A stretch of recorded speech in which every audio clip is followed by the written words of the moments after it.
I'm Goodness, I'm the group leader for Group 4, and my members are Jaazania, Gonzalez, Olivier Monsieur, and Brian, which hasn't been doing a lot of work, which hasn't actually done any work. But I'm gonna pass the mic over to Jaazania to start us off. Week one. The question of the day is, how was the preamble of the Constitution created? How did the New Deal reinterpret the meaning of general welfare? The preamble forms the basis of the Constitution. The preamble is an introduction to the nation's supreme law. It's not the law. It does not define government powers or individual rights. The preamble states the purpose of the Constitution and the intent of the entire document, which is full of laws. Preambles are not actually laws or legal documents, but they are used to clarify what is expected of a constitution. That is, the preamble states that the Constitution seeks to create laws of justice, peace, defense, welfare, liberty, and prosperity for a more perfect nation for Americans. We're going to be talking about week two question, which is what has been the tension between liberty and order that has traced its history from the time of rise and the time Federalists to the rise of defenders in more modern time. This is actually a good question because if we look at it, right, the Federalists actually believed that the Constitution was necessary to preserve liberty and independence that the American Revolution associated, which is true because without the Constitution, right, we wouldn't have liberty. Without the Bill of Rights, there wouldn't be freedom, liberty, and independence, or the right for people to do things. And the Federalists undoubtedly possessed a new political choice, but they believed that protecting the revolution social gains was the most important task, which was wrong. The Constitution was created to serve as Republican remedy. The people saw federal government as a force of good, bringing wealth to all Americans. To to the, the people saw the federal government as a force of good, which brought wealth to all Americans and like to the needy and everyone in general. To separate themselves from the present Republican Party, they call themselves Democratic Republicans. Um, so from my two sources, which are edtechbooks.org and fee.org slash researches slash liberty and the great libertarian news. I found out that people favor the small central government because they believe that they favor the small central government, and the reason was because they believe that too much power will corrupt like the politics. They said that they believe too much power will corrupt even the most well well intentioned officials, and they think that strong government will violate the right of people. Meaning that the reason why they favored the small central government because they think if the other government they get hold of the power, like if they get too much power, they'll they'll either they'll either violate the rights of the people or they will get corrupt. And those two is bad, characterized by disagreement between the two parties. The two parties, Alexander Hamilton economic ambition and the country foreign strategy following the French Revolution were the main topic of the debate. Every era of American history has been characterized by tension between equality, authority, personal freedom, and public good. The majority rule, the minority right. This conflict still exists in both parties and society today. The ideal life, liberty, and pursuit of happiness. The ideals of life, liberty, and the pursuit of happiness are stated in the founding document of the country. A phrase from the Declaration of Independence. According to the Pledge of Allegiance, liberty and justice for all. However, the political, social, and economic reality for women, people of color, LGBTQIA people, workers, and other minority groups has fallen short of these American ideals, meaning the government needs to step up in. Week 3. The question is, how has the system of government evolved to balance the demands of faith and the demands for equality throughout history?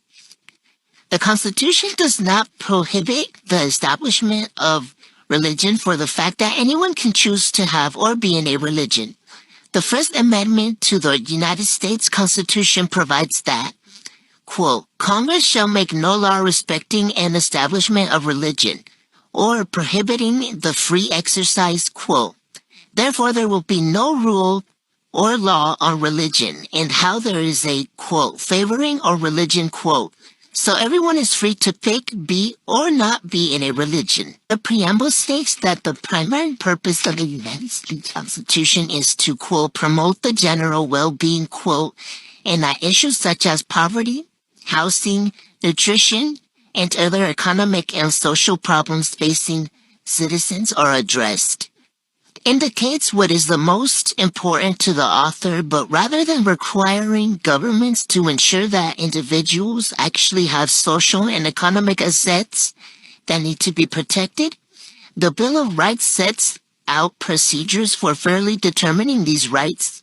It has been mainly interpreted as providing the above mechanism. Here is a video about how many people in the 1930s would believe the right way is to worship God and be on a good path.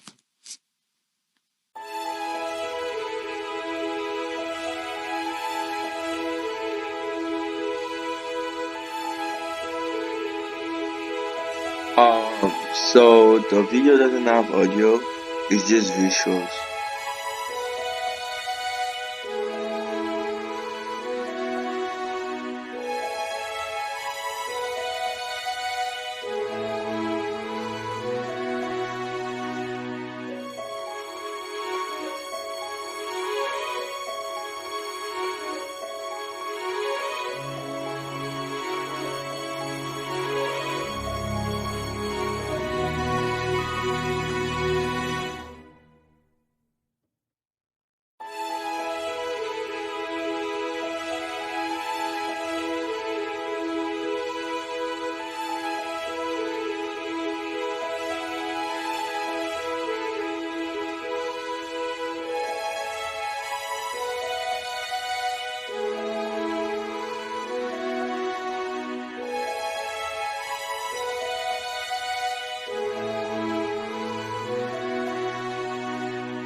Thus, to how fundamentalism was created, one person was needed to change a whole community.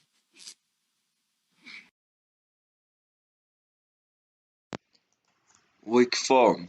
The question is, how is the issue of states' rights versus national policy being fought in the elections over topics such as insurance, environmental regulation, education policies, election security, and immigration policy. The issue of state right versus national policy is a crucial subject most people might take lightly. If we look back to the 1860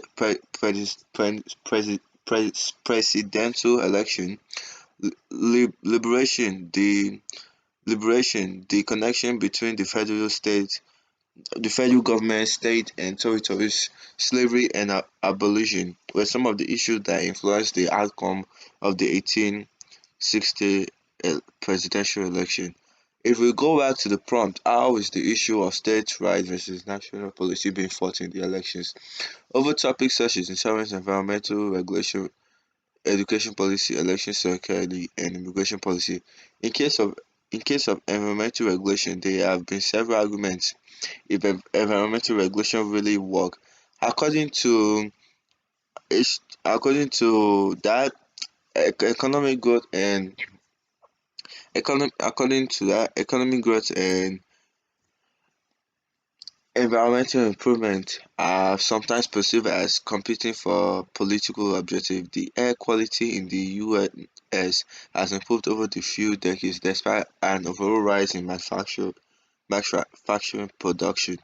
So what is the change of improving air during the time of industrial expansion? The Carroll's Foundation for Research in Economy Achieve recently published research that claims the regulation is the solution to the contradiction.